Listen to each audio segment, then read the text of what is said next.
প্রভু শুধু অপ্রাকৃত জগতের সুরধনের তীরে অবতীর্ণ হলেন না, প্রভু আজ অবতীর্ণ হলেন ভক্তের এই দেহ সুরধনের তীরে। প্রভু আজ ভক্তের দেহ সুরধনের তীরে অবতীর্ণ হলেন কেন? মাগো, যারা যারা গুরুর চরণে আশ্রয় নিয়ে এই গঙ্গা যমুনা নামে দুটি নদী দিয়ে এই সুরধনির তীরটাকে ভাসাইছে, তাদের দেহ সুরধনির তীরে আমার ভগবান বিরাজ করে। মাগো, তাহলে আমাদের এই দেহের মাঝে যদি সুরধনির তীর থাকে, যদি এই দেহের মাঝে গঙ্গা যমুনা নামে দুটি নদী থাকে, এই নদীর জল পরিপূর্ণ থাকতে আমাদের যে প্রভুকে ডাকার মতো ডাকিতে হবে। কেন না বাবা, এই জগতে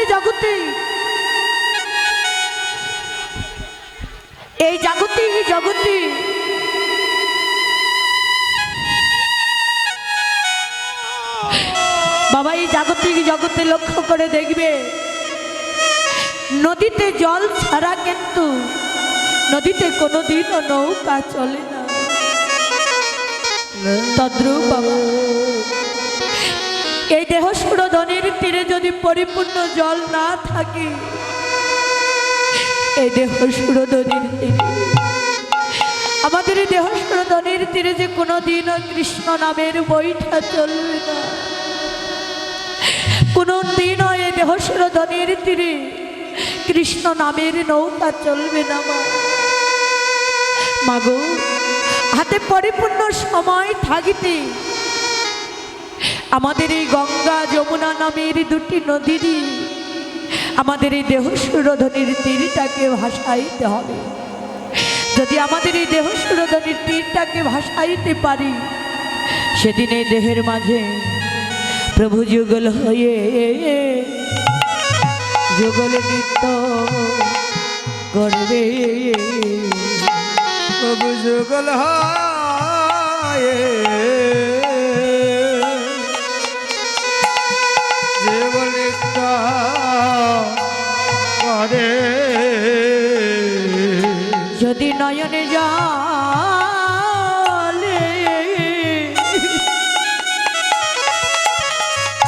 এই হৃদয় ভাসে, প্রভু যুগল হয়ে সেদিন যুগল নৃত্য করবে।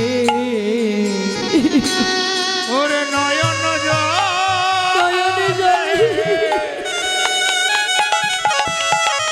যেন সদাই ভাসে, প্রভু যুগল হয়ে যুগল নৃত্য করে। যদি একবার কারো হৃদয় আকাশে, যদি একবার কারো এই হৃদয় সুরধনির তীরে প্রভু যুগল হয়ে একবার যুগল হয়ে যুগল নৃত্য করে, তার যে ভবের মাঝে আর কোনোদিন ওই আসা যাওয়া লাগবে না এই মায়ার সংসারে। তাহলে বাবা, হাতে পরিপূর্ণ সময় থাকতে আমাদের যে তাকে ডাকার মতো ডাকতে হবে। মাগো, এই জাগতিক জগতে যেমন যখন আমরা বাজার থেকে কচি ডাব নিয়ে আসি, লক্ষ্য করে দেখবেন বাবা, ওই ডাবটাকে যখন ঘরে কাটা হয়, ওই ডাবটি কিন্তু কাটার সঙ্গে সঙ্গে ওই ডাব থেকে চিরিট করে জল বের হয়ে যায়। কেন বাবা? ওই ডাবে পরিপূর্ণ জল থাকে বলে। আর যখন ডাবে থেকে নারকেলের ছোলায় পরিণত হয়ে যায়, তখন তো ওই নারকেলটাকে ছিঁড়লে অমন করে কচি ডাবের মতন আর চিরিট করে জল পড়ে না মা। তদ্রূপ আমাদের দেহটাও যে এমনই হয়, যখন আমাদের দেহের যৌবন কাল আসে, তখনই কিন্তু আমাদের এই দেহে পরিপূর্ণ জল থাকে, তখন আমাদের এই দেহে পরিপূর্ণ জল থাকে। বাবা, যখন এই দেহের চামড়া ঢিল হয়ে যায় হ্যালো তখন কিন্তু আর আমাদের দেহে পরিপূর্ণ জল, পরিপূর্ণ বল আর থাকে না গো। এই জগতে মানব কুলে জন্ম পেয়ে আমরা শিশুকাল পেয়েছি, যৌবন কাল পেয়েছি, বৃদ্ধ কাল পেয়েছি। আমরা এমন কাল পেয়ে যখন আমাদের যৌবন কাল আসে তখন কিন্তু এই জগতে আমরা অনেকেই অনেক সময় একে অপরকে দেখে বলি, হ্যারে তোর গায়ে ঠোকা দেবার সঙ্গে সঙ্গে তোর গা থেকে রক্ত ঝরবে। মাগো, যখন দেহের চামড়া ঢিল হয়ে যায়, যখন এই পূর্ব দিগন্তের বেলা পশ্চিম দিগন্তে ডুবে যায়, তখন তো আর কেউ বলে না, হ্যারে তোর গায়ে ঠোকা দেবার সঙ্গে সঙ্গে তোর গা থেকে রক্ত ঝরে যাবে। তাই তো বাবা, হাতে পরিপূর্ণ সময় থাকতে, এই গঙ্গা যমুনাতে পরিপূর্ণ জল থাকতে আমাদের এই দেহ সুরধ্বনির তীরটাকে ভাসাইতে হবে। যদি একবারে সুরধ্বনির তীরটাকে ভাসাইতে পারি, সেদিন সদ্গুরুর চরণে কৃপা এই দেহ সুরধ্বনির তীরে আমরা ভগবানের যুগল চরণ লাভ করিতে পারি। কিন্তু তা আমাদের সময় থাকতে করতে হবে মা। কেন? আমরা কলিযুগে মানব কুলে জন্ম পেয়েছি, সময় গেলে জীবের আর সাধন ভজন হয় না। দিন থাকিতে আমাদের দিনের মর্ম বুঝতে হবে, অর্থাৎ দাঁত থাকিতে দাঁতের মর্ম বুঝতে হবে। বাবা, দাঁত পড়ে গেলে যদি আমরা ওই দাঁতের ভাবনা করি, আর কি পাবো ফিরে মা? কোনো দিনও পাবো না। তাই তো সময় থাকতে আমাদের এই দেহ সুরধ্বনির তীরে জল আনতে হবে। মা, প্রেম ভক্তি নয়নের জল যদি না আনতে পারি, আমাদের আসা যাওয়াই সার হই। কিন্তু মাগো, এই দেহ সুরধ্বনির তীরে জল আনতে গেলে আমাদেরকে সদ্গুরুর চরণে আশ্রয় নিতে হবে। কিন্তু কোন গুরু মা? প্রথম গুরু, ঘরে যে আমাদের পিতার মাতা রয়েছে, তাদের চরণে আমাদের ভক্তি ঠিক রাখতে হবে। যদি প্রথম গুরু পিতামাতার চরণে ভক্তি জানিয়ে, যদি পিতামাতার চরণের কৃপায় জাগতিক জগতের যদি সঠিক গুরুর হস্তে একবারে পাবি দেহ পড়ে যায়, যদি একবার গুরুর চরণের কৃপা হয়, যদি একবার গুরুর ধুলারি কৃপা হয়, কৃপা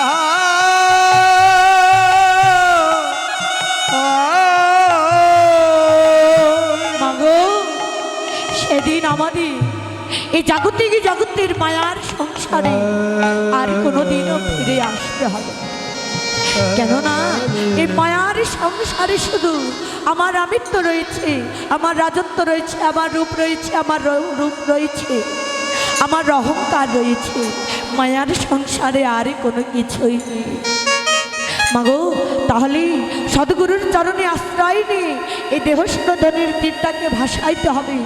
শুধু তাই নয় বাবা, মাগো, এই দেহের মাঝে আমাদের ভালোবাসার ঘর তৈরি করে নিতে হবে। কেননা ও মা, ময়লা আবর্জনা শুধু বাহিরে নেই বাবা। ময়লা আবর্জনা বাহিরে যে ময়লা আবর্জনা রয়েছে বাবা, এই ময়লা আবর্জনা পরিষ্কার করলেই কিন্তু ধুয়ে দিলে মুছে দিলে ময়লা আবর্জনা পরিষ্কার হয়ে যায়। আর সেখানে কিন্তু ময়লা কিছুতেই থাকে না মাগো। কিন্তু এই দেহের মাঝে যত ময়লা আবর্জনা রয়েছে, এই ময়লা আবর্জনা কিন্তু সহজে পরিষ্কার হয় না। না যতদিন পর্যন্ত আমরা সদ্গুরুর চরণে আশ্রয় নেব, ততদিন পর্যন্ত আমাদের এই দেহের ময়লা কোনোদিনও পরিষ্কার হবে না। হরি বল, হরি বল। কেননা কবি কি বললেন বাবা? নিজে যারে বড় বলে বড় সে নয়, লোকে যারে বড় বলে বড় সে হয়। হরি বল।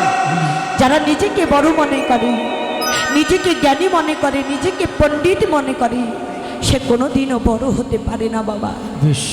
সে সদাই নিচুই থাকে, সে কোনোদিন আর উপর দিকে উঠতে পারে না।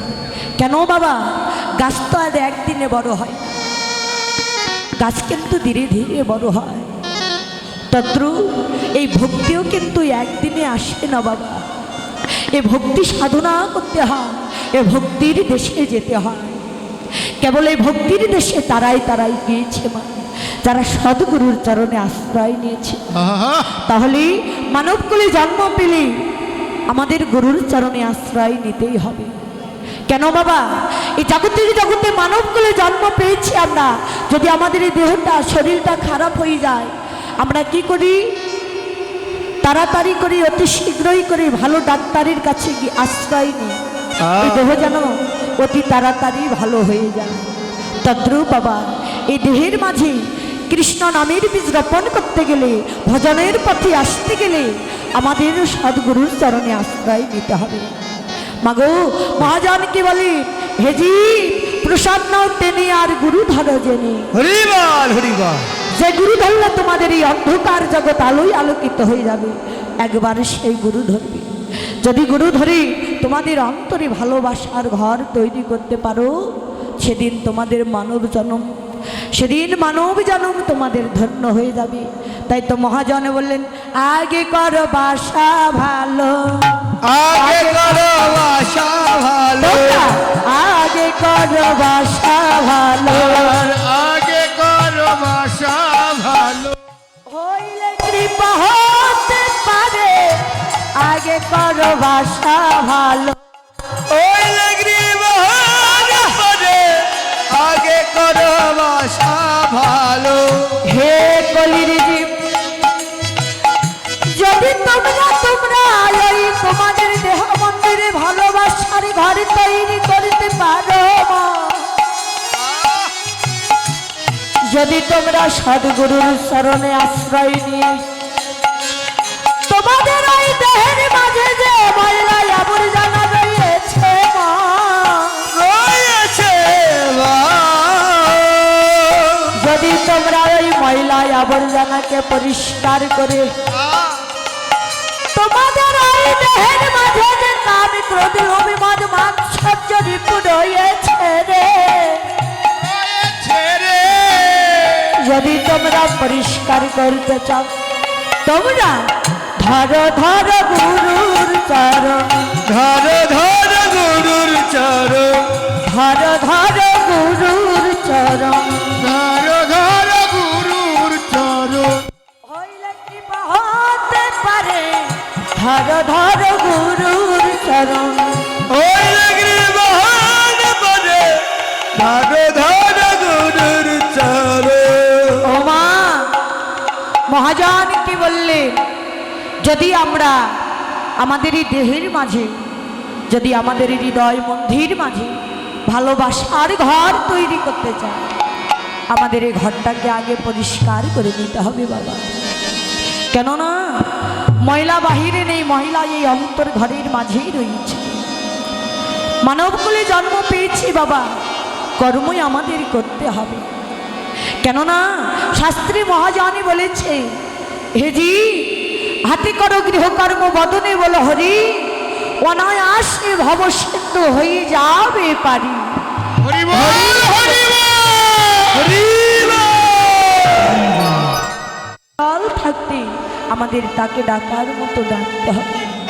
কিন্তু বাবা এই পরিপূর্ণ জল রাখতে গেলে মাগো লক্ষ্য করে দেখবে, এই জগতের নদীটাকে লক্ষ্য করে দেখবে, নদীর এক সাইডে কিন্তু চর পরে বালুর বাবা, আর এক সাইডে কিন্তু জল চলমান করে, সেই সাইডে কিন্তু নৌকা ঠিকভাবে যাওয়া আসা করে। তদ্রু এই দেহস্র ধনের তীরে পরিপূর্ণভাবে জল রাখতে গেলে আমাদেরকেও যে বালুর চর ফেলাইতে হবে। যদি আমরা আমাদের এই দেহস্র ধনের তীরে চর ফেলাইতে পারি, আমাদের এই দেহ সুরধনের তীরেও একদিন জল আসবে। কিন্তু বাবা, এই দেহ সুরধনের তীরে মাগো এই জল রাখতে গেলে আমাদের কি করতে হবে?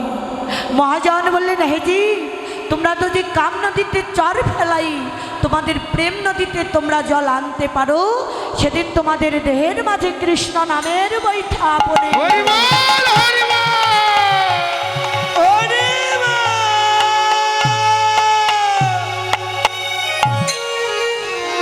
তাহলে মানবকুলে জন্ম পেয়েছি আমাদের এই ভজনের পথে আসতে গেলে কে আমি বা কা নিজেকে চিনতে হবে, জানতে হবে, নিজেকে ঠিক রাখতে হবে বাবা।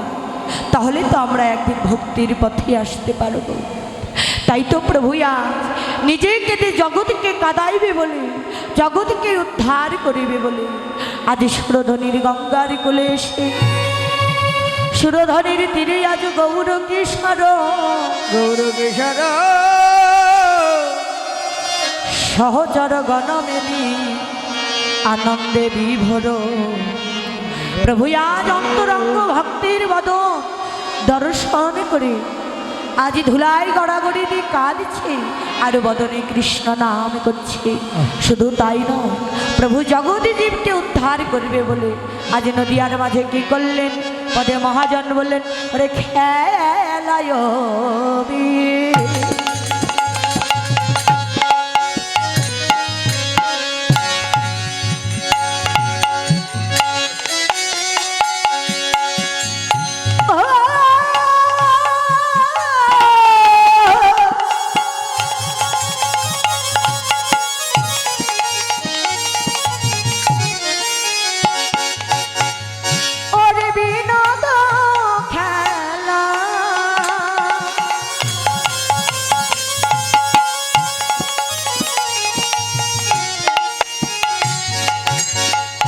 ওরে আমার গোড়া বন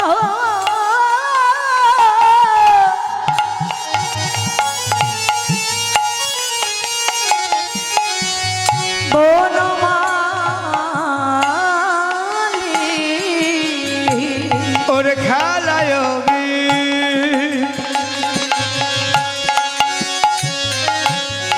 বিনোদ খেলা রাধে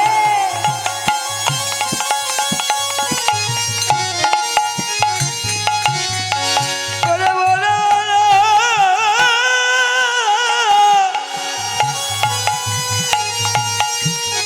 বলি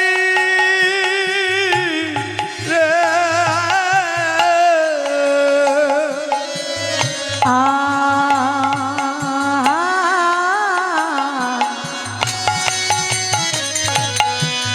ওরে বলি নবী ওরে বিহার করি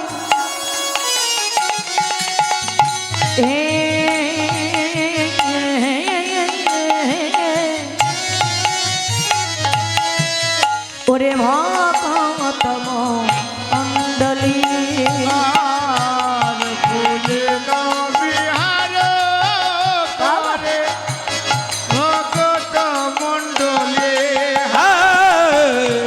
ফুলে বিহার করে ভগত মণ্ডলী। জয় প্রভু।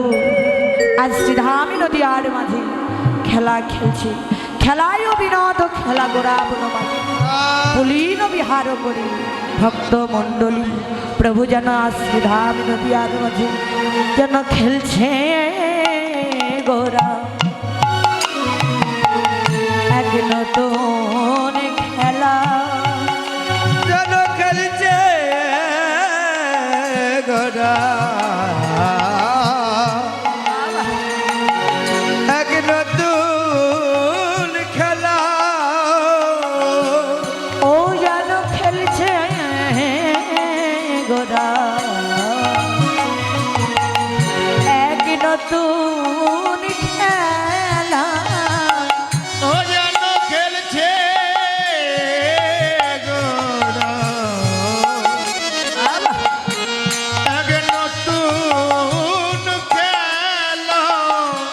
ওরে কলির জি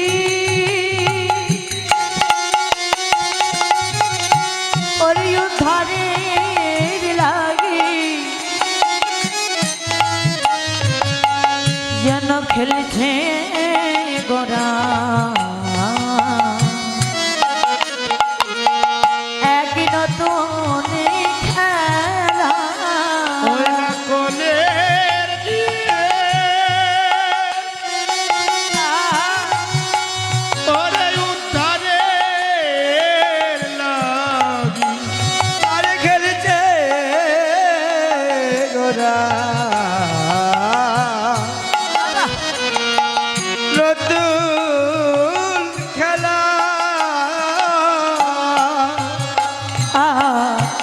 বলি নবিহার করি ভগত মণ্ডলী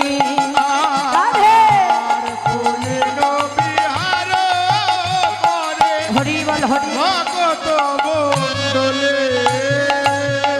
প্রভু শ্রীধামী নদীয়ার মাঝে আজ খেলা খেললে কিন্তু বাবা প্রভু আজ খেলা খেললে এই খেলা যে জাগতিক জগতের খেলা মাগো জাগতিক জগতের খেলা নয় প্রভু আজ কোন খেলা খেললে ক্রিকেট খেলা ফুটবল খেলা হাডুডুডু খেলা প্রভু কি এই খেলা খেললে না গো প্রভু আজ নদীয়ায় মাঝে যে খেলা খেললে এই খেলা যদি কোনো বৈষ্ণব ভক্ত বৈষ্ণবী মা আমার আমৃত্যু পরিত্যাগ করে খেলতে পারে এই খেলা খেলায় হারিলে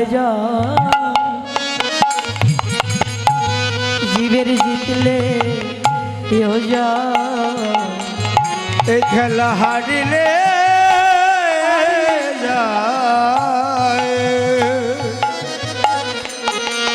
জিতলে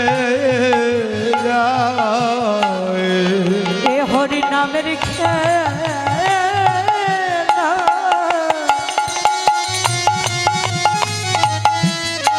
খেলার নাই তো নয় এই খেলায় হারলে জীবের জিতলে কেউ এই হরি নামের খেলা নাই পরাজয় নাই কই এই খেলা হারিলে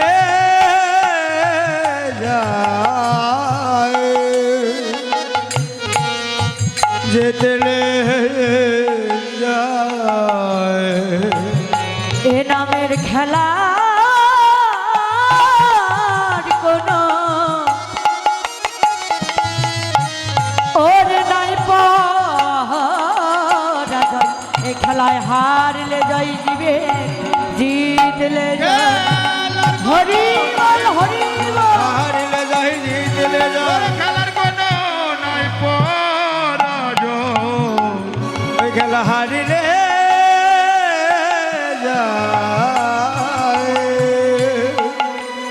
জীবের জিতলে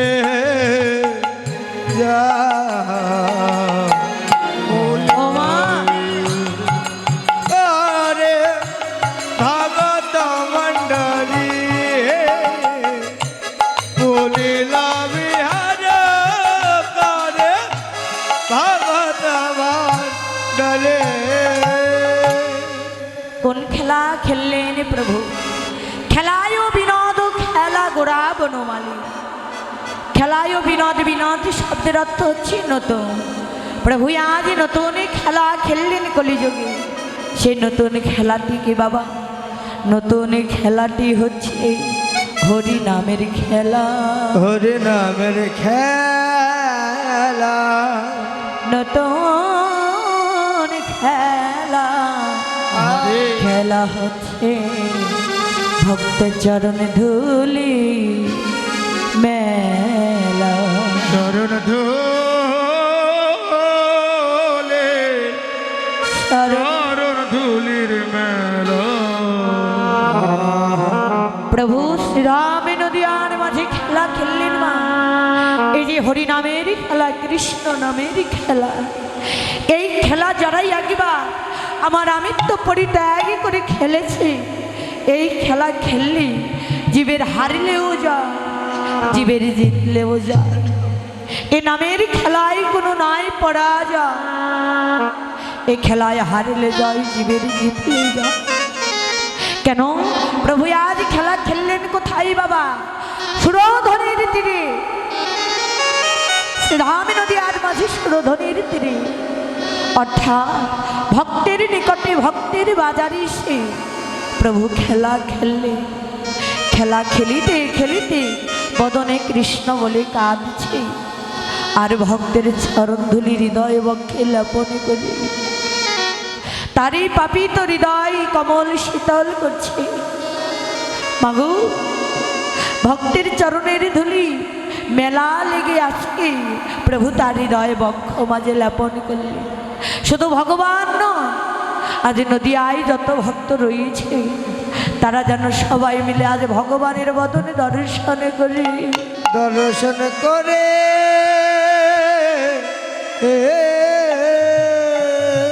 আজ গৌর চরণে আপন আপন দেহ মন প্রাণে সপে দিয়ে, সপে দিয়ে গৌর তোমার হলাম বলে, হলাম বলে তারা নয়ন জলে হৃদয় বক্ষ ভেসে দিয়ে, ভেসে দিয়ে গৌরের যুগল চরণ বক্ষ মাঝে ধরে